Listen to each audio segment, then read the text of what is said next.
நண்பர்களுக்கு வணக்கம். இன்றைக்கி நம்ம மீன் பிரியாணி வந்து எப்படி செய்யுதுன்னு பார்க்கலாம். அதுக்கு நான் 1/2 கிலோ மீன் வந்து கழுவி எடுத்து வச்சுருக்கேன்.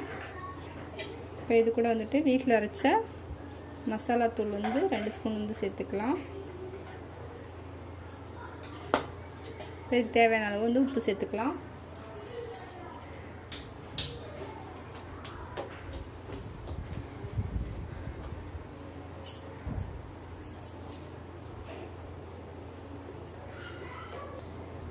இப்போ ஒரு எலுமிச்சம்பழத்தோட சாறு வந்து சேர்த்துக்கிறேன்.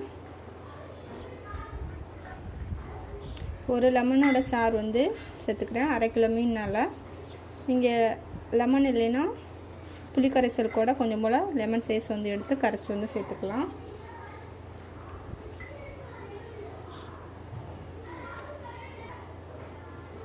இப்போ இது கூட கொஞ்சம் போல் சமையலுக்கு யூஸ் பண்ணுற எண்ணெய் வந்து சேர்த்துக்கிறேன். சேர்த்து எல்லாத்தையும் நல்லா கலந்து விட்டுறலாம். மசாலாலாம் மீனில் வந்து ஒட்டி பிடிக்கிற மாதிரி பார்த்துக்கோங்க. இப்போ மசாலா நல்லா பரட்டி வந்து வச்சாச்சு. கலந்து எல்லாத்தையும் மிக்ஸ் பண்ணி வச்சாச்சு. இப்போ வந்துட்டு இருக்கட்டும். நான் தோசைக்கல்ல தான் வந்துட்டு மீன் வந்து பொரிச்சு எடுக்க போகிறேன். எண்ணெய் வந்து சுற்றி விட்டுக்கலாம். மீன் பொரிக்கிறது பார்த்திங்கன்னா எண்ணெய் வந்து கொஞ்சம் அதிகமாக தான் செலவாகும். இப்போ மீன் வந்து இதில் வந்து வச்சிடலாம்.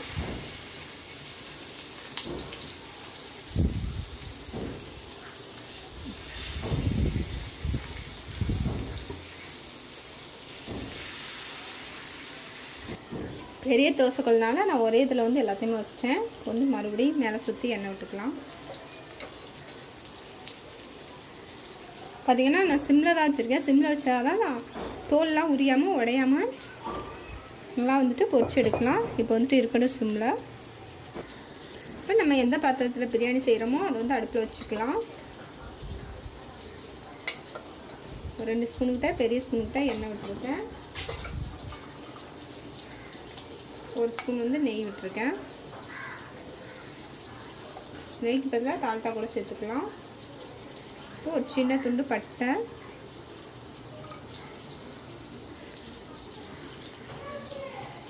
கொஞ்சம் போல் அன்னாச்சி பூ, ஒரு பிரியாணி இலை வந்து சேர்த்துக்கலாம். சிம்மில் வச்சுட்டு எல்லாம் சேர்த்துக்கோங்க. இந்த டைமில் 2 நல்லா பெரிய வெங்காயமாக நீட்டாக கட் பண்ணி வச்சுருக்கேன். இது வந்து சேர்த்துக்கலாம்.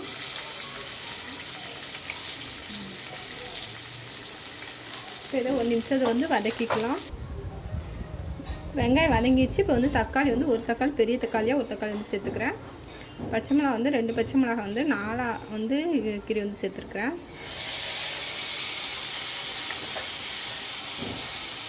தக்காளி பார்த்திங்கன்னா ரொம்ப கம்மியாகவே சேர்த்துக்கலாம்.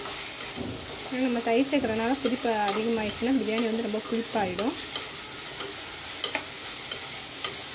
இப்போ தக்காளி வந்து நல்லா கசிஞ்சு வரட்டும். 1 நிமிஷம் வதக்கலாம். மூடி வச்சு வதக்குனிங்கன்னா சீக்கிரமாகவே வதங்கிடும். இப்போ மீன் வந்து ரெடி ஆகிடுச்சு. ஆஃப் பண்ணிடலாம். திருப்பி போட்டு வந்துட்டு மீன் வந்து வறுத்து எடுத்துக்கோங்க. பாருங்கள் நல்லா வதங்கிடுச்சு. இப்போ வந்துட்டு இஞ்சி பூண்டு பேஸ்ட் வந்து சேர்த்துக்கலாம்.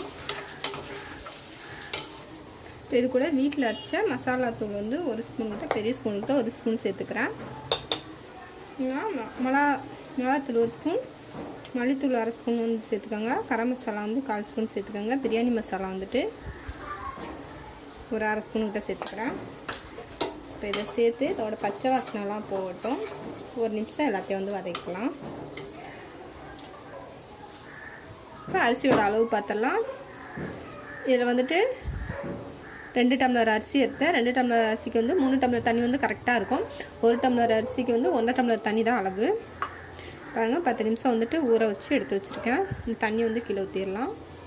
இப்போ இதே டம்ளரில் தான் வந்துட்டு தண்ணி வந்து எடுக்கணும். இதே டம்ளர் வந்து 3 டம்ளர் தண்ணி வந்து சேர்த்துக்கலாம். இப்போ வந்துட்டு அடுப்பை வந்து ஃபுல்லாக வச்சுக்கோங்க.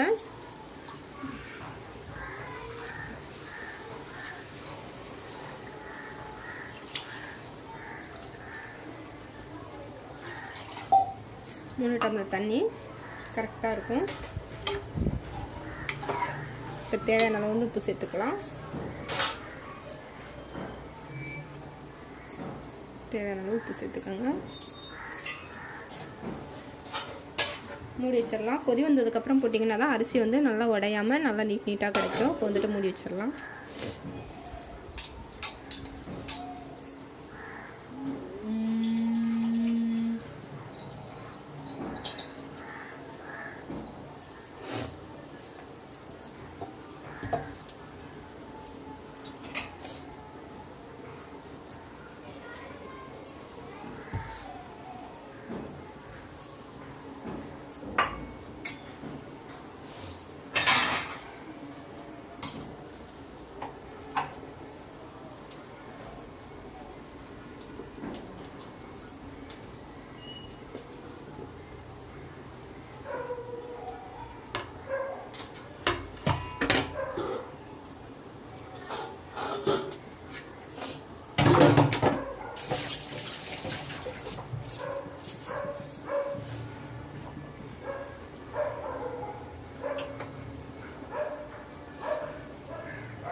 பாருங்கள் அரிசி போட்டாச்சு. நல்லா கொதி வந்ததுக்கப்புறம் இப்போ வந்து சும்மா வச்சுட்டு நார்மலாக வந்து மூடி வச்சிடலாம்.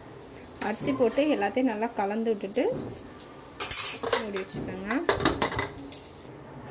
பாருங்கள் இந்த மாதிரி வந்ததுக்கப்புறம் லைட்டாக வந்து சாப்பாடு வந்து கிளச்சி விட்டுட்டு, இன்னும் அரிசியாக தான் இருக்குது, இன்னும் வேகலை. நம்ம வந்து சிம்மில் தான் வச்சுருக்கோம். இப்போ நம்ம வறுத்து வச்சுருக்கிற மீன் வந்து உள்ளே வச்சிடலாம். மீன் பார்த்திங்கன்னா எல்லா மீன் வைக்காதீங்க, ஒரு 3 மீன் வச்சா மட்டும் வந்துட்டு போதும். பார்த்திங்கன்னா உள்ளே போயிட்டு அந்த சாரெல்லாம் இறங்கி அப்போ தான் நல்லா மீன் பிரியாணி மாட்டால் நல்லா வாசனையாக இருக்கும். இப்போ வந்துட்டு மூடி வச்சிடலாம்.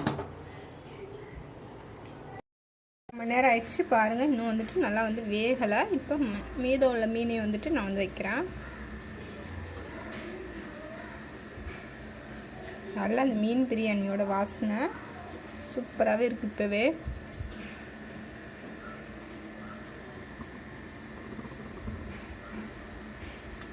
வச்சுட்டு மூடி வச்சிடலாம். இன்னொரு 1/4 மணி நேரம் இருக்கட்டும்.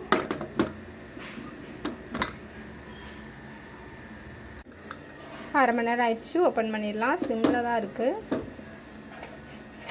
நம்ம வச்சுருக்க தண்ணிக்கு இதுக்கு பார்த்திங்கன்னா சிம்மில் வச்சா தான் கரெக்டாக இருக்கும். பாருங்கள் நல்லா வந்து வெந்துருச்சு. தம்லாம் எதுவும் போட தேவையில்லை, ஏன்னா நம்ம சிம்லேயே வச்சு செஞ்சதுனால வந்துட்டு தம் எதுவுமே போட தேவையில்லை. பாருங்கள் சூப்பராக வந்திருக்கு. அரிசிலாம் நல்லா நீட்டாக வந்திருக்கு பாருங்கள். என்னோட இந்த பதிவு பிடிச்சிருந்தா லைக் பண்ணுங்கள். இவ்வளோ நேரம் என்னோடய பதிவை பார்த்தவங்களுக்கு ரொம்ப ரொம்ப நன்றி.